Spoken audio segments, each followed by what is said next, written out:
Hello, everyone. It's Monday, May the 18th.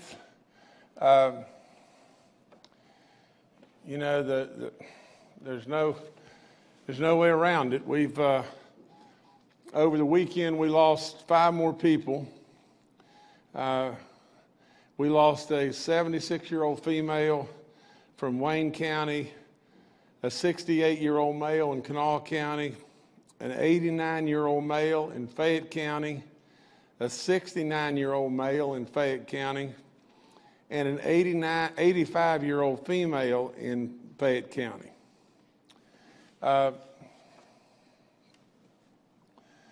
We all know of the issue and the problem that we had in Montgomery, and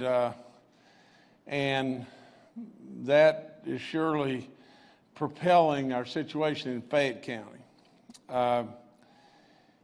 We also all know, as I've said over and over and over, that this disease attacks our elderly, and it is really attacking our elderly, in our nursing home system or our system, and where our elderly people primarily are or can be. I would tell us all just this, that this disease and pandemic is with us, and it hadn't gone away.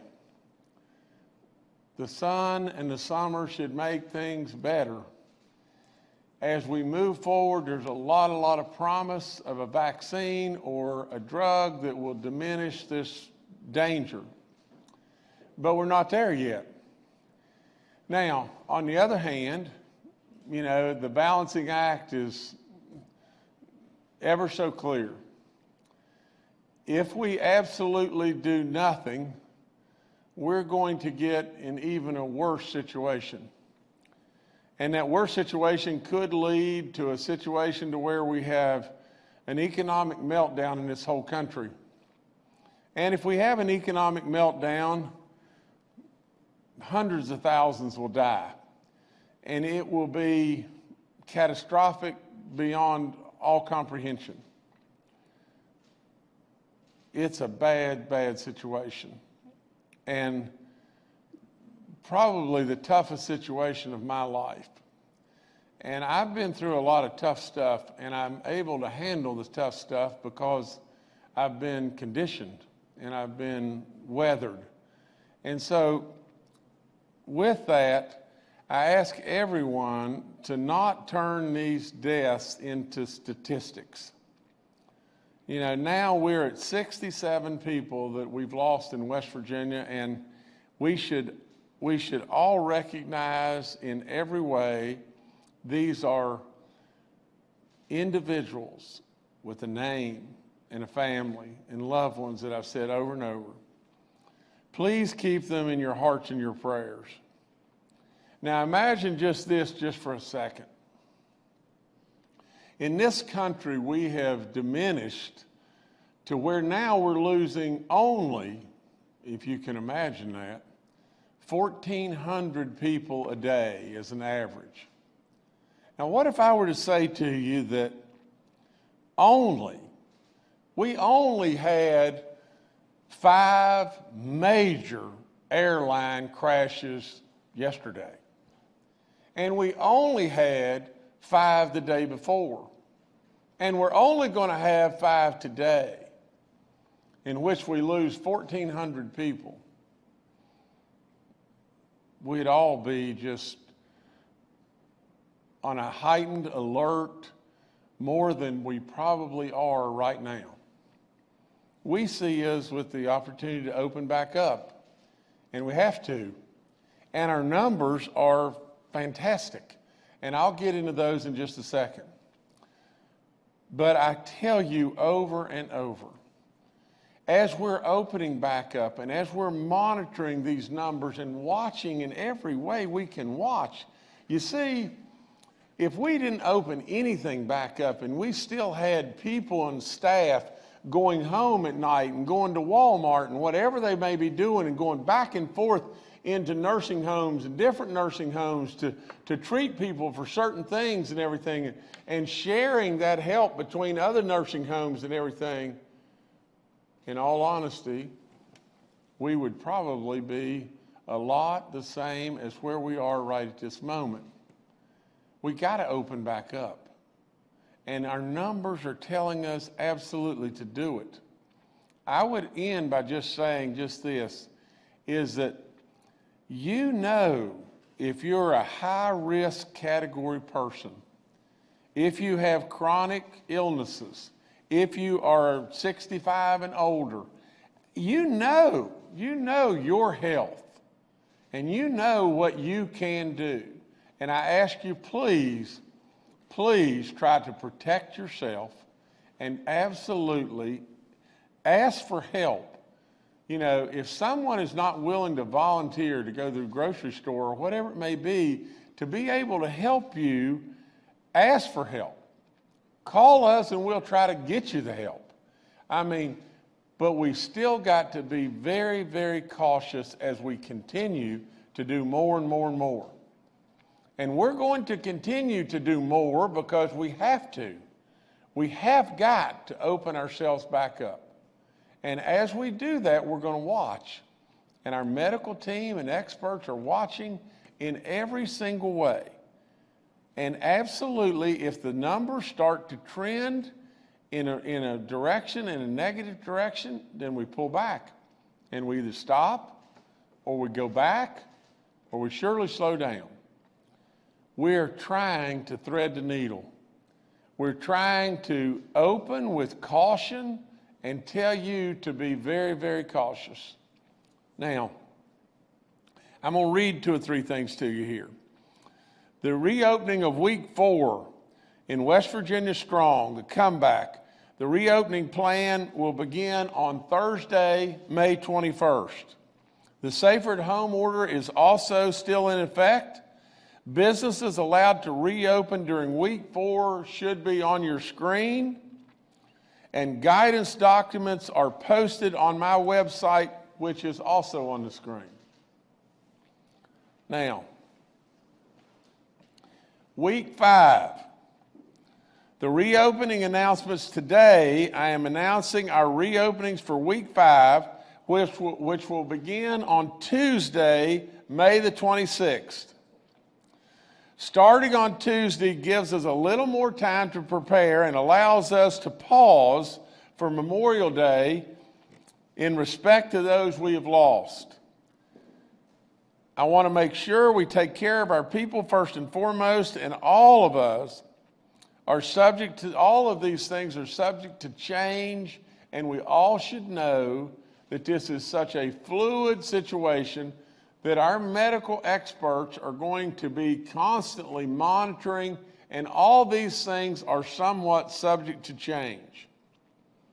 Now, I would tell you this, that from our hotspots,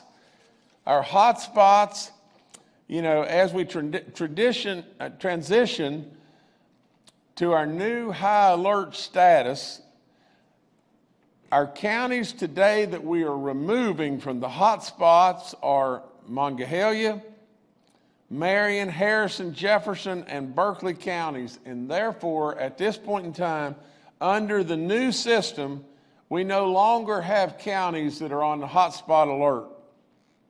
And Secretary Crouch and Dr. Slimp and Dr. Marsh will be watching all of our 55 counties closely as we move forward with our new high alert status system, and they'll, I'm surely be there for your questions as we go forward on that. Okay. Let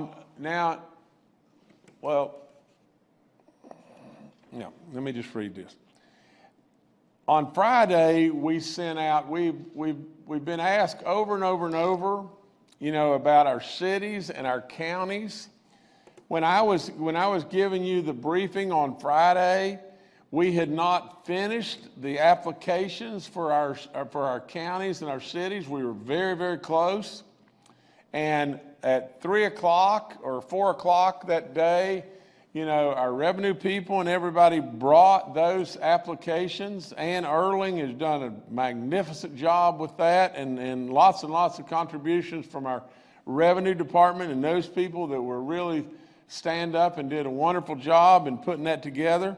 And so later on Friday evening, we had consulted with the counties and the cities, some and everything, and then I think at 7:30 on Friday evening, we went out with that. And so now that application is out there, and I encourage all the cities and the counties to apply as we get applications, and we can work our way through them, and we'll work our way very quickly, and we can find things that they're absolutely qualified for. We'll get those monies on the way to them immediately. And the other thing I would tell you is just this. From the cities and the counties, we are still very, very hopeful, and the guidelines, the federal guidelines, are changing nonstop, and they're very, very fluid. Jim Justice believes, as he has believed from day one about all this, that the guidelines will become favorable for us before it's over. And even though we encourage you to apply now, we want to remind you just this, that you can continue to apply as we go forward. Apply now and absolutely get the dollars that are very restrictive dollars today. The state has exactly the same guidelines as you have. And so from the standpoint of the restrictiveness, it's severe right now. But as we go forward and those guidelines are relaxed, we'll be able to backfill, and absolutely you'll be able to retroactively go back, for all that I know, and pick up additional dollars, and the significant dollars. I am very, very hopeful that will be coming, and will be coming when the guidelines change, and I am confident that those guidelines are going to change, and they're going to change in our favor.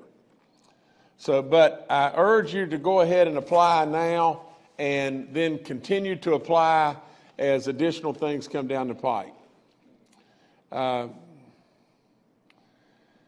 Today, in working with all the different people, from the standpoint of our medical team and our medical experts and everything else, we now have guidelines on the indoor malls, from the standpoint of our specialty retail opening back up and our big box stores opening back up. Naturally, our malls ought to be open. And so from all that, we've asked for additional guidelines and everything. We've got them. We feel very comfortable with them now and everything. And so therefore, on Thursday, May the 21st, our indoor malls will be able to open with our specialty retail businesses. Week 5, which begins on Tuesday, May 26th, if Jordan, you're ahead of me and getting that up. Our state park cabins and lodges will be open to only in-state residents. Our indoor and outdoor bars will be open at 50% capacity. Our museums, visitor centers, zoos, spas, and massage businesses will go, I take it back. Our indoor and outdoor bars at 50% capacity on Tuesday the 26th. Our museums, visitor centers, and zoos, Tuesday, May the 26th. On Saturday, May the 30th, and I'm only doing this to give people heads up and give them a date to where they can start targeting and plan for and everything. Our spas and massage businesses will open on Saturday, May the 30th. Also, on Saturday, May the 30th, we'll be opening our limited video lottery retailers on Saturday, May the 30th. On the following Friday, on Friday, June the 5th, we will reopen our casinos on Friday, June the 5th. And our lottery director, John Myers, has worked closely with all the operations to develop guidance and with the medical experts to agree to be able to open and open safely. And those guidances will be up and they'll be up very soon. Now, I want everyone, again, to realize just one thing, and that is just this. As we continue to go forward and we get closer and closer and closer to dates, we're monitoring all the time. And we'll probably and very well could have to change. Hopefully we won't.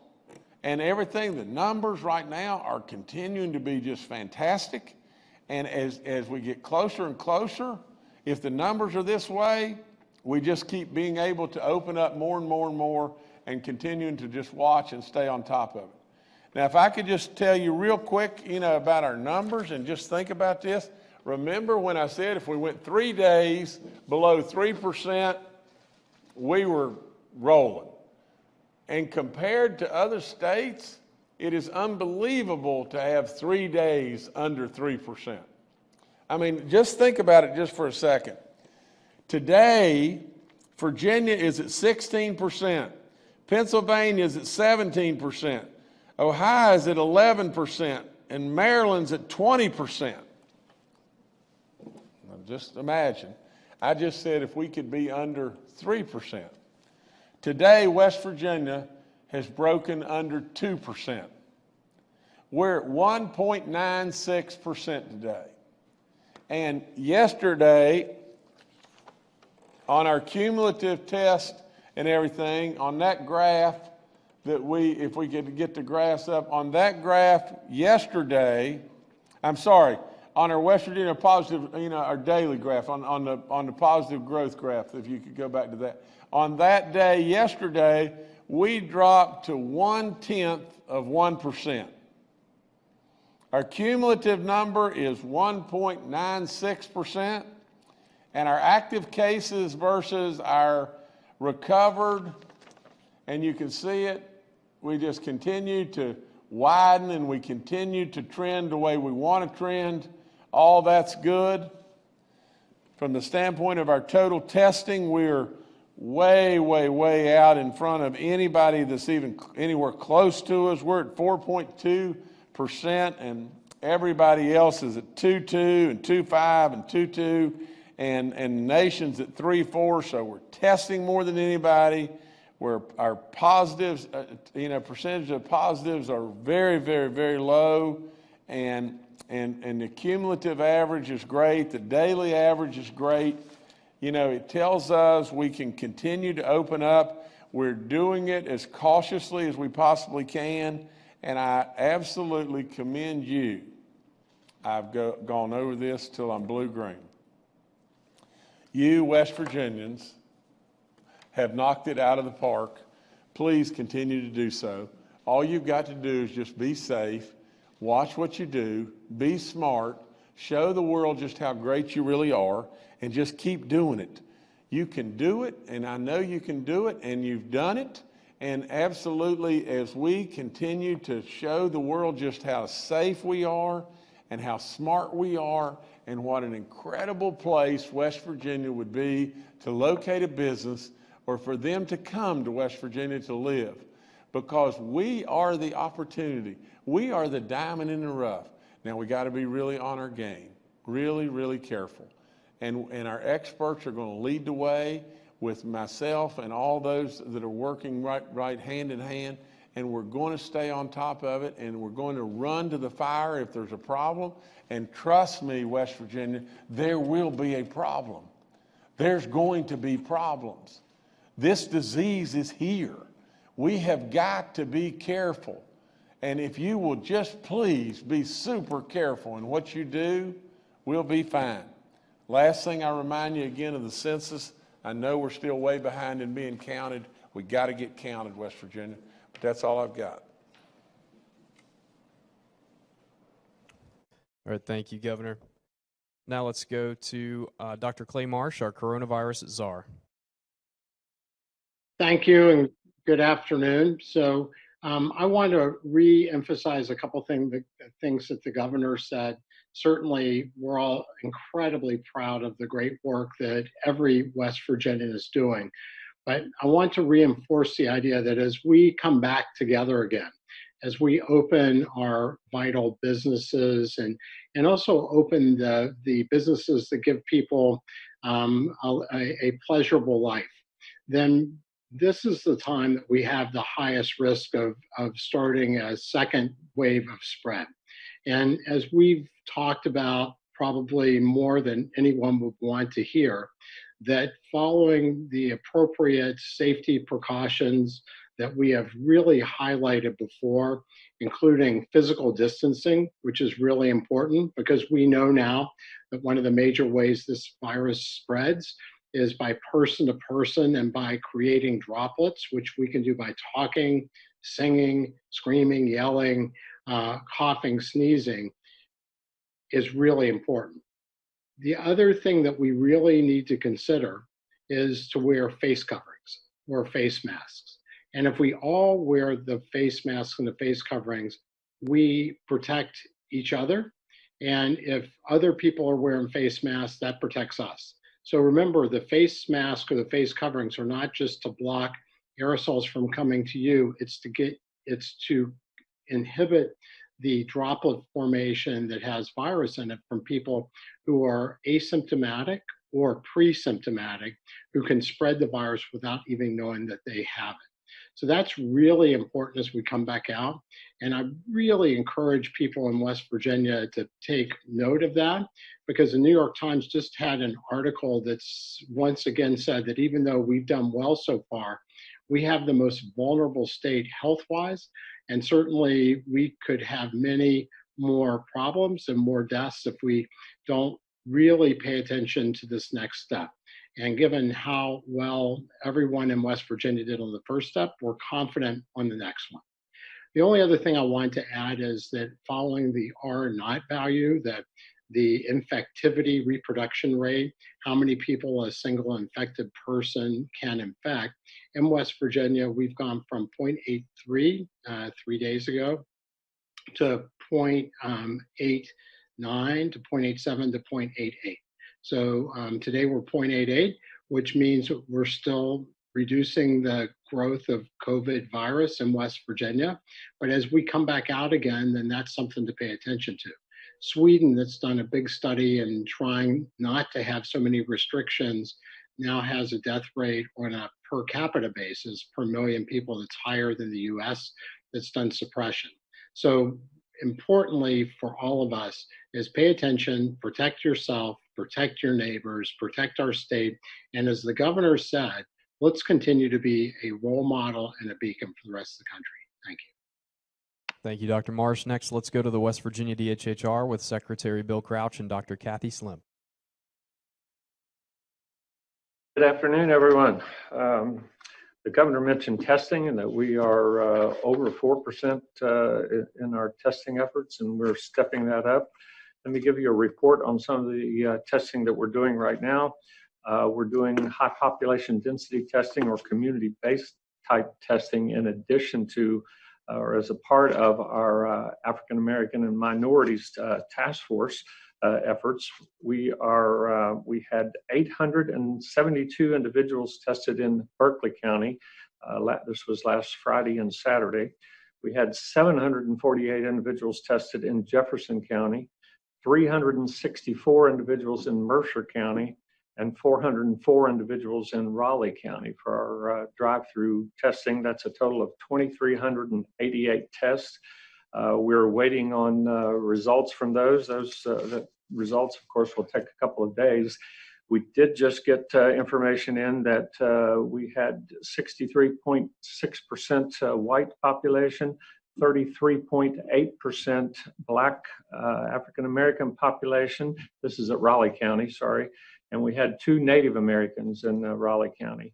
We also had in Mercer County 60.1% of individuals who are white, 66 or 36.2% African American, and 1 Hispanic individual. So that testing is moving along quickly. We have testing scheduled for Friday and Saturday of this week, and we will provide more information on that later in the week. Assisted living update. We have 69 of 94 assisted living communities have reported through the web as of 9 a.m. today. 75% of those facilities have started testing. 15 of 17 of those facilities that had not reported starting testing have a scheduled start date on or before Friday. We have 55% of those have reported completed testing, and 16 have received all results. To date, 465 residents and 650 staff have tested negative. 4 assisted living facilities reported cases of COVID-19 in staff, 5 cases, and residents, we had 1 individual. So a total of 2,742 tests have been completed, with 32% of those tests pending for residents and 37% for staff. Child care center testing. We have 38% of the child care centers operating with 587 staff tested. We've had 3 positives, 582 negatives, and 2 pending. Our child care centers are currently operating in 37 counties in the state. And that's all I have right now. Thank you. Sorry for all those numbers. All right, thank you both. Major General Hoyer from the West Virginia National Guard is also joining us today and is available for questions. Once again, we're holding today's briefing with media members joining us virtually to practice good social distancing. The first questioner today is Paul Mullen with WCBC. Good afternoon, and thanks for the time. Good afternoon, panel. Governor, I want to follow up on your comment about someone, a staffer from a nursing home, maybe going to Walmart and then maybe bringing that back to the nursing home. A couple questions there. Number one, what are the protocols? Do we have different protocols for people that work at nursing homes these days, and how they are avoiding doing what you described? And also, is there going to be a second round of testing at nursing homes as we get into this a little bit further? I'm wondering if you tested 3 weeks ago, that test was good that day, but we're 3 weeks down the line and we really don't know what we have out there right now. Paul, let me start off, and then I'm going to pass to Secretary Crouch and Dr. Slimp. You know, as far as the guidelines and everything, as far as the protocol, you know, of workers that are there, and as they go home, and they're intertwined with their lives that they're living and where they're going and all that kind of stuff. But Paul, I'd like to jump more to your second question. You know, I think that we've all got to know, and let's just go back and think back about the whole deal. First of all, right off the get-go, the very first things that I did was cancel the visitation to the nursing homes, because we knew what we were getting into. We were the first state in the nation to test all the nursing homes. Absolutely, we need to continue that testing scenario, and really, if our medical experts, if we have the testing capabilities, as we're getting more and more and more each and every day, we need to keep going back and going back and going back until we get to the situation to where these people feel very, very, very safe. And the only way we're going to get to that is that drug or the vaccine. And so in the interim, what we need to do is continue to go back and test more and more and more as we go forward all the time. This one test is not going to assure us that everything is going to be safe and all is good from now on. It's just not going to do that. You know, we need to keep going back with Paul, but I'm going to defer now to Dr. Slimp and Secretary Crouch. I can speak to a couple of those things. The guidelines and protocols are in place in nursing homes. They take this very, very seriously, and all healthcare workers are screened for symptoms, screened for potential exposures when they come to work, check temperatures. They utilize PPE. They take other precautions in the facility to really mitigate any risk of bringing in disease to the community to the facility as much as possible. So they are taking this exceedingly seriously. Similarly, they do have to lead their lives elsewhere. And I think they recognize that and work to prevent any potential exposures or spread to their families or to the community more broadly. We did in our nursing home survey, in our executive order testing, find some new cases of disease, and we found more of those among the employees or the staff than among the residents. So there were only 11 new residents identified with COVID-19, and there were 30 some staff that were identified. So we are seeing a higher incidence among staff when we do these screenings. And I think that actually is helping guide as we work with medical directors and administrators of nursing homes, what our ongoing screening should and might be in these facilities. So more to come on those recommendations on screening further. All right, thank you, Paul. Next, we'll go to Dave Mistich with West Virginia Public Broadcasting. Thank you all. Dave Mistich, West Virginia Public Broadcasting. I'm seeing a lot about these contact tracing apps, particularly I just saw one out of the Carnegie Mellon in Pittsburgh. I believe it's called Novid. A lot of these apps, from what I understand, trace people's movements, try to tell them whether or not they might have kind of come in contact with a person that has COVID-19. I'm curious, Governor, and some of the health officials, are you guys thinking about, asking the state residents to use such technology? Are there any concerns about privacy? I guess, what's your position on trying to use technology to boost our effort with contact tracing with all this? Well, I think Dr. Marsh is more on top of this than anybody on my staff that I think, and I think Dr. Marsh, and maybe General Hoyer can weigh in, but I know Dr. Marsh can, but anyway, Clay, if you'd take over. Thank you, Governor. Well, thanks for the question, Dave. Of course, we are looking at all of the types of technologies that might be able to help us and help people feel safe in West Virginia.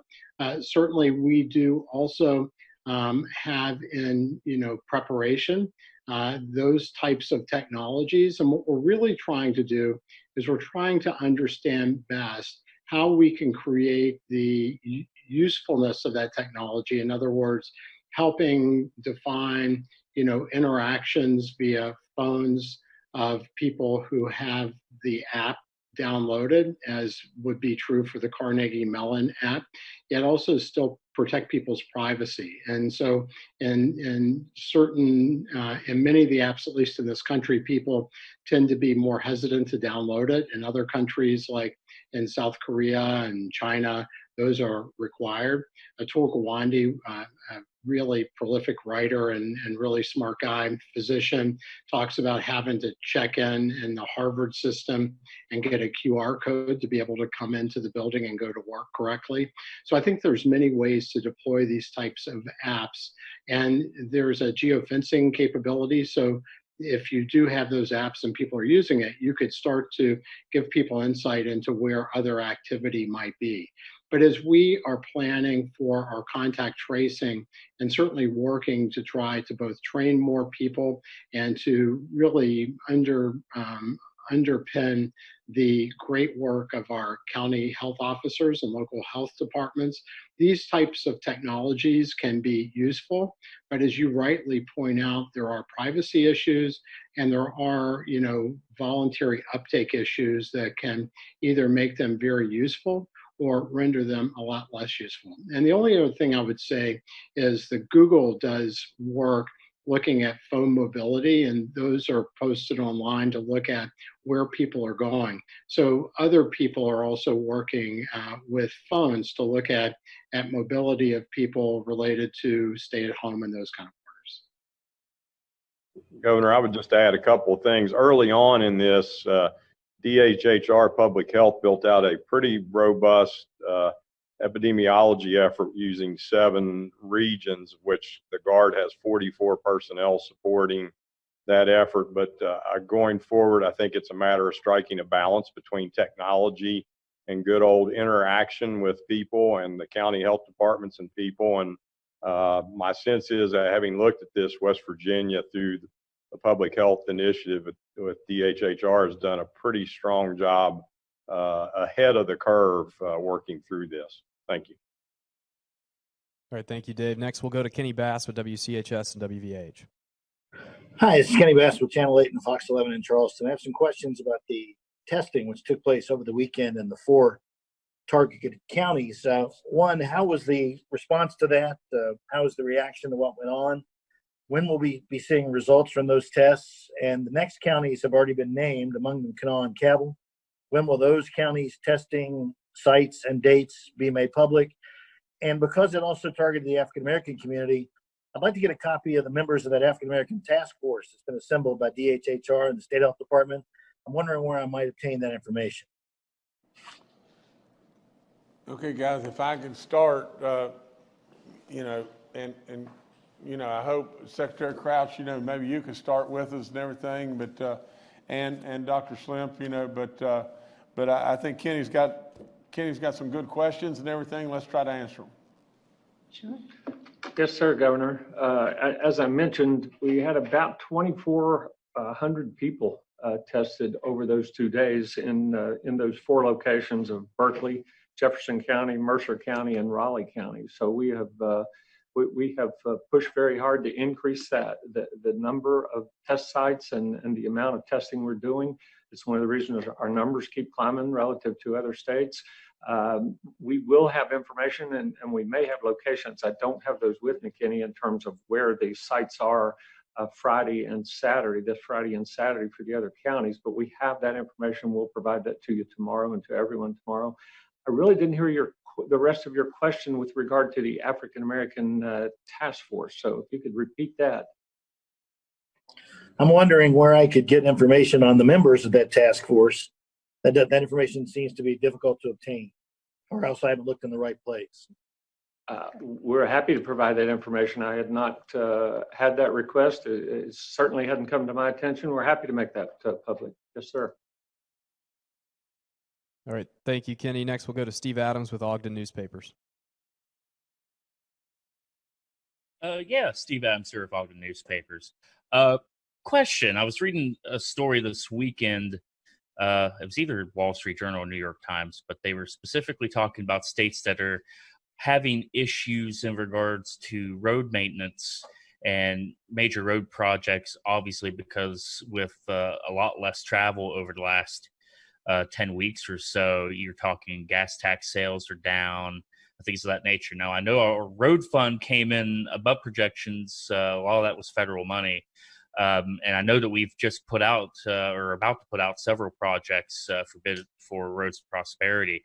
But just sort of long-term thinking, are we having any concerns about being able to fund small-scale projects or basically secondary road maintenance into the future due to possible decreases in gas tax sales and whatnot? Thank you. Okay, Stephen, I think I can answer this and everything, but I can tell you that, and I want Brian Abraham to come up and Brian, you can also answer some of this, but I know this, that as far as the spring work, we had a tremendous amount of rain in April and early May, and but we've gotten our new pavers in. We're doing training on our new pavers right now, and you're going to see an influx of stuff as far as people, fixing potholes and doing work like that. That's going to be going on in a great big way, and it's going to be going on right now. So maybe if we could switch to Brian, Brian could have some additional information. Let me stay with me just one second. Let me just tell you this. The one thing that I try to do is, and I'm going to do this no matter what, we're going to be totally transparent all the time.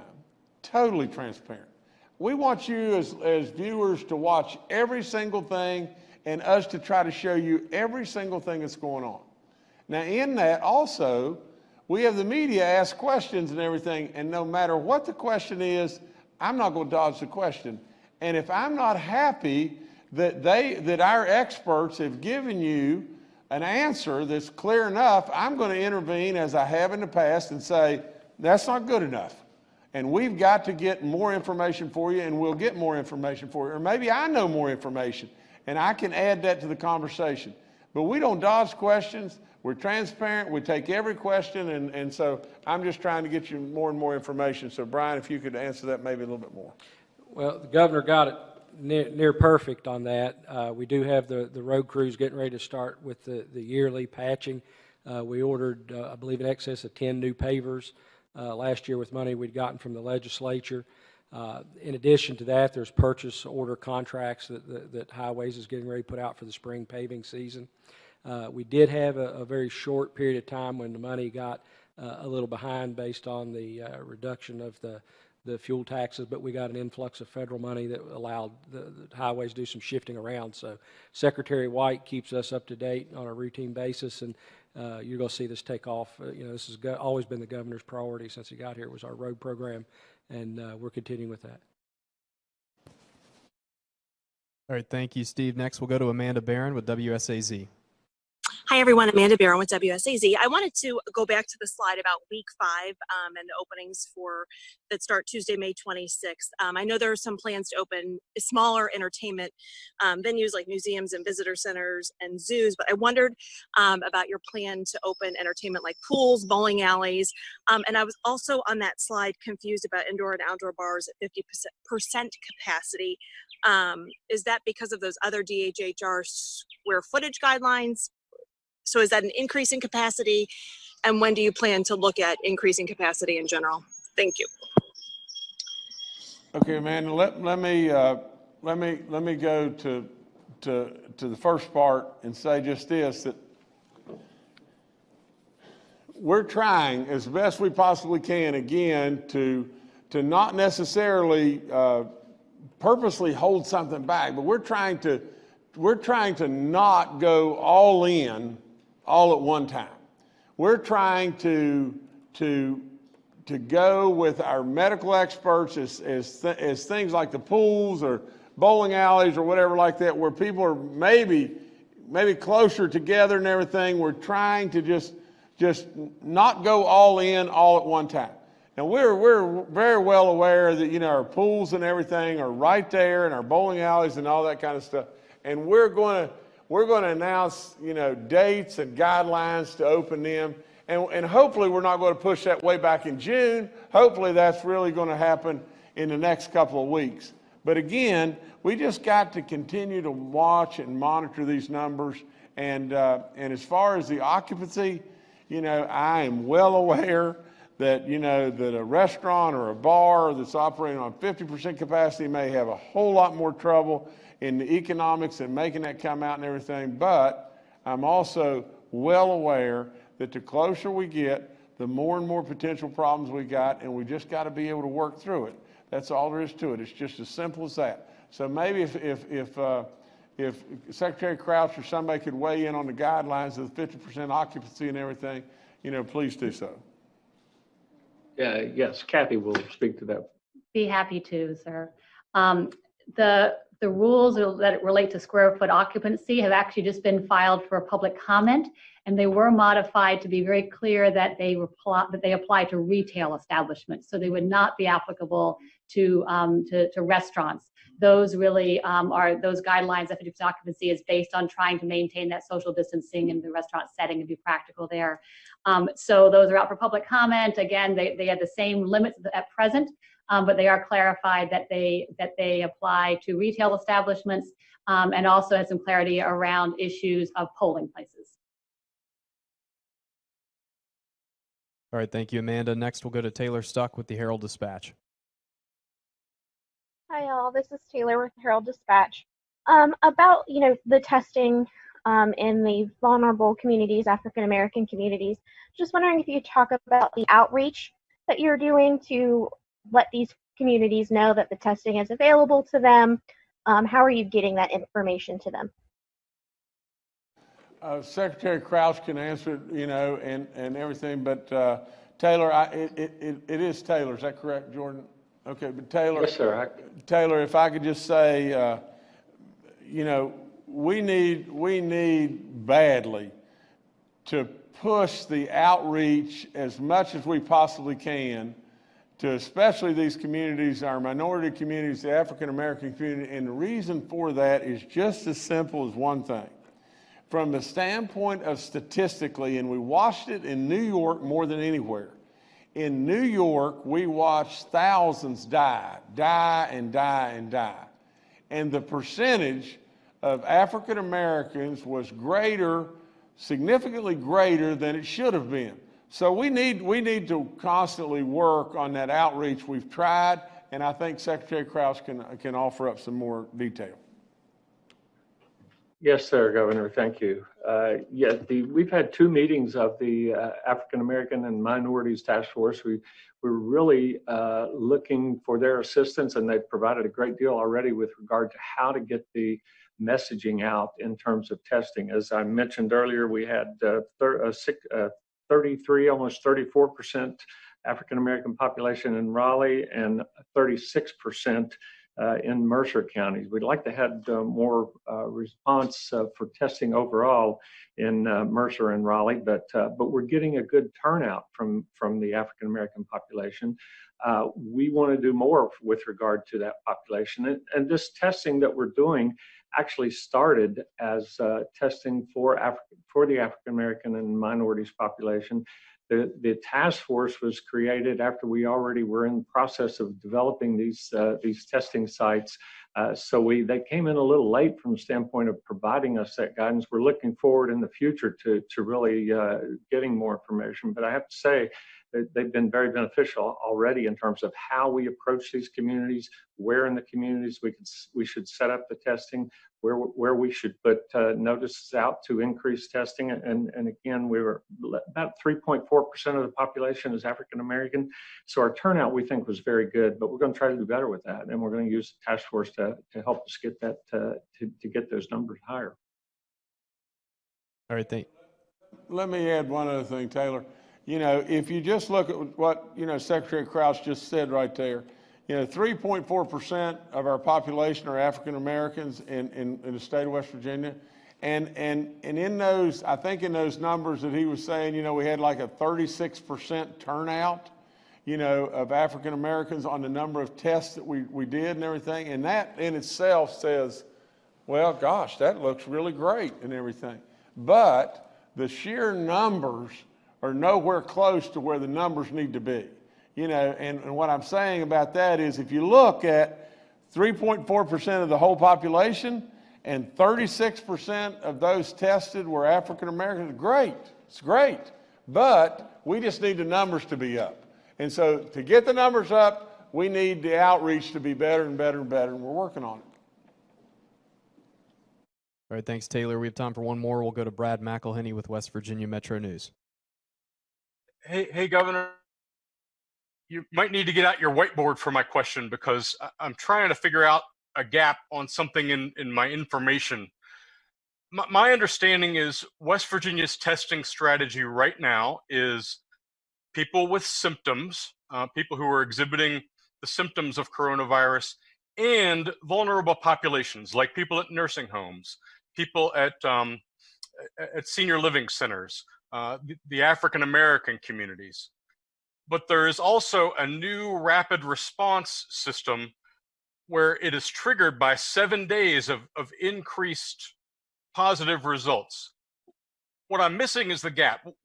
Where do we get the information for the rolling 7 days of results? Is that generalized testing, or is it coming from those testing priorities that I described earlier in my question? Thank you, and sorry. Okay, Brad, I tell you, on the testing, you know, I'm going to pass that to Dr. Slint, but I'm going to do my whiteboard here, okay? And here's the whiteboard. We're testing people, and I'm going to go slow, people that are people with, I'm going to say, with you know, with problems. Okay? All right, that's who we're testing. People would have, that are the most vulnerable, the nursing homes, you know, the elderly. You know, we're testing people. We're testing lots and lots and lots of people, but we're testing people that are feeling bad or have issues or whatever. Now, the people with problems thus far on the number of positives, you know, versus the number of tests taken are that. 1.96% today. The number of positives by the number of tests taken, we're at 1.96%. Now, what would happen if we tested people with no problem? If we tested people with no problems, you know, really and truly the likelihood of that number would probably be a number like 0.5%. Now, we've tested 76,000 people that were this over here. 76,000 were people that, just like you said, are the most vulnerable or the sick or whomever it may be. 76,000 were tested with a problem. And they test now at a percentage basis of 1.96%. I'm only guessing. But if we tested everybody, people with no problem, our numbers would be, they would be so minuscule, it would be off the chart. And so now, as far as how the testing is done on the new methodology and everything, if Dr. Slimp will end up with that, that'll be good.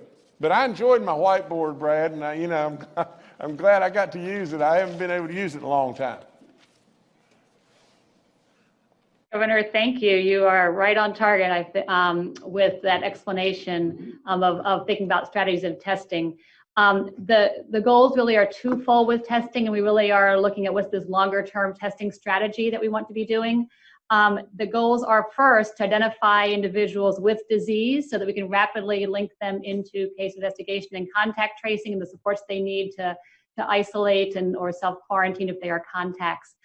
So that is where we're speaking about things like really looking for anyone with symptoms that may potentially have COVID-19, that kind of diagnostic testing. We are also looking among populations that have higher risk of having disease so that we can, again, even though there we're doing more broad testing, even looking for asymptomatic cases. So that's goal number one. Is to find and identify those cases so we can really respond.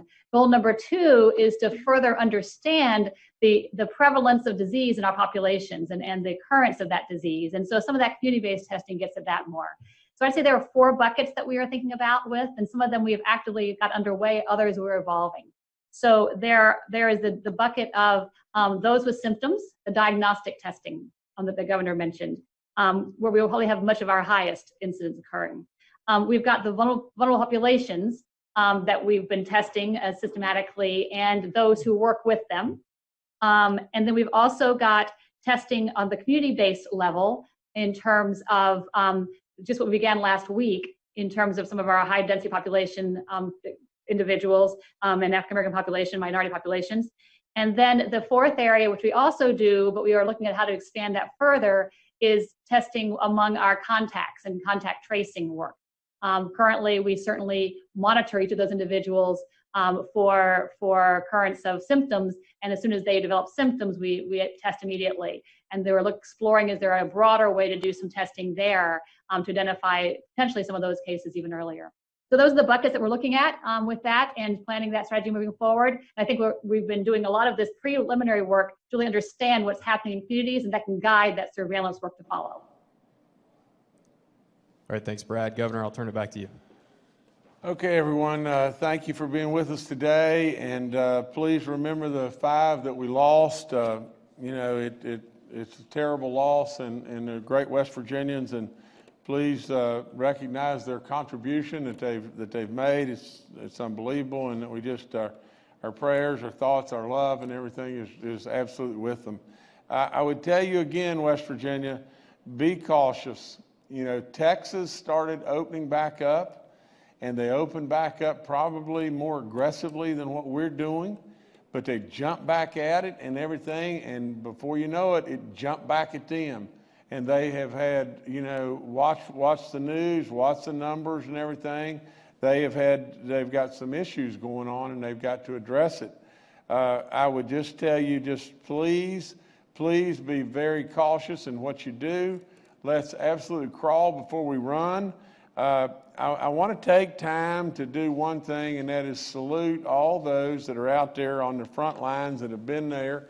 Please just take time, if you can, to show your appreciation and love to everybody, from the county health officials to first responders. I know I'm going to forget somebody here.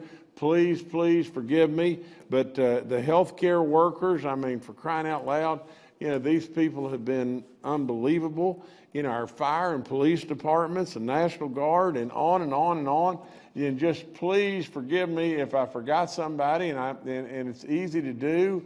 And so as I leave you and everything, I just thought, our emergency services people and our emergency managers and everything, you're right in there with all these people, and thanks from the bottom of all of our hearts. We love you, and we really appreciate you and recognize all the risk and everything you've endured with yourselves and your families. And so please just take time to be appreciative to those and keep them in your thoughts and prayers as well. And the last thing I'd tell you, West Virginia, wear mask. Wear your mask when you go out and everything. Please try to do so. And just be safe and be careful and take care of the elderly, and we'll be okay. Thank you so much.